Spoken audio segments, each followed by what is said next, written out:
2024 में इजराइल ने गाजा में कई टन बारूद बरसाया, हमास के हजारों लड़ाके और हथियार गोदाम खत्म कर दिए। माना जा रहा था कि हमास अब इजराइल के सामने कई साल तक सिर नहीं उठा सकेगा, लेकिन नए साल पर हमास ने एक बार फिर इजराइल पर रॉकेट दाग दिए। हमास के इन हमलों को इजराइल के लिए संदेश माना जा रहा है। दावा है कि 2025 में गाजा युद्ध एक बार फिर तेज हो सकता है।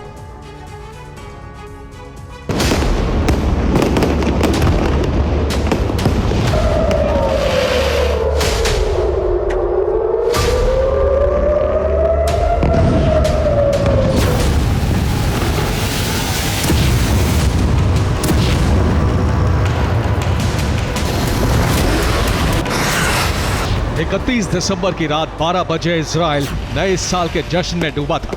सड़कों पर, क्लबों में लोग गानों के धुन पर थिरक रहे थे कि अचानक कई इलाकों में सायरन बजने लगे और भगदड़ मच गई।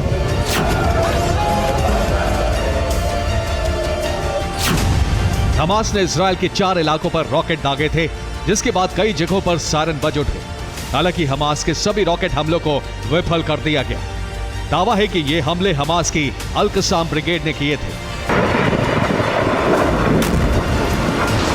गाजा में बैठे हमास ने लंबे वक्त के बाद एक बार फिर इजराइल पर रॉकेट दागे थे। नए साल पर हमास के इस रॉकेट हमले को इजराइल के लिए पैगाम माना जा रहा है। ये संदेश है कि हमास अभी खत्म नहीं हुआ है।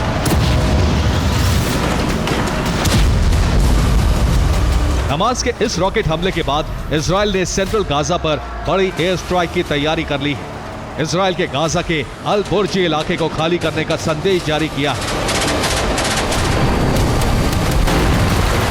आईडीएफ के प्रवक्ता अविचे अद्राई ने चेतावनी देते हुए कहा है कि हमास ने एक बार फिर इजराइल पर रॉकेट हमले शुरू कर दिए हैं।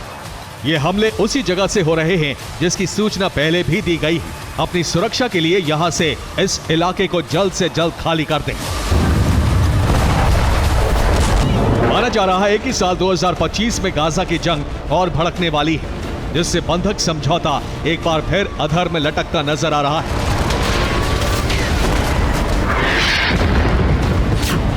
दरअसल इजराइल ने हमास के सामने 34 बंधकों की रिहाई का प्रस्ताव रखा है, लेकिन हमास ने एक साथ 34 बंधकों को रिहा करने से इनकार कर दिया है। हमास ने 12 बंधकों की रिहाई की बात कही है। हमास ने बंधकों की रिहाई के बदले फिलिस्तीनी कैदियों की संख्या भी बढ़ा दी है।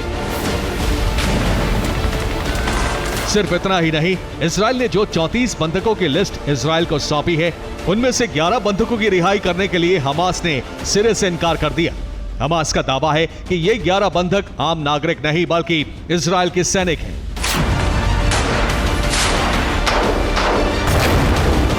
उधर हमास अपनी शर्तों पर अड़ा है, तो वहीं दूसरी तरफ डोनाल्ड ट्रंप ने हमास को चेतावनी दी। उन्होंने साफ साफ कहा है कि हमास 20 जनवरी से पहले बंधकों को रिहा करे, वरना उसे गंभीर अंजाम भुगतने पड़ेंगे। साफ है, 20 जनवरी को ट्रंप अमेरिकी राष्ट्रपति पद की शपथ लेने वाले हैं। माना जा रहा है कि अगर इससे पहले हमास ने बंधकों को आजाद नहीं किया, तो वो बेंजामिन को गाजा में हर तरह के विध्वंसक हमले और ऑपरेशन की छूट दे सकते हैं। Bureau report, TV9 Bharatvarsh.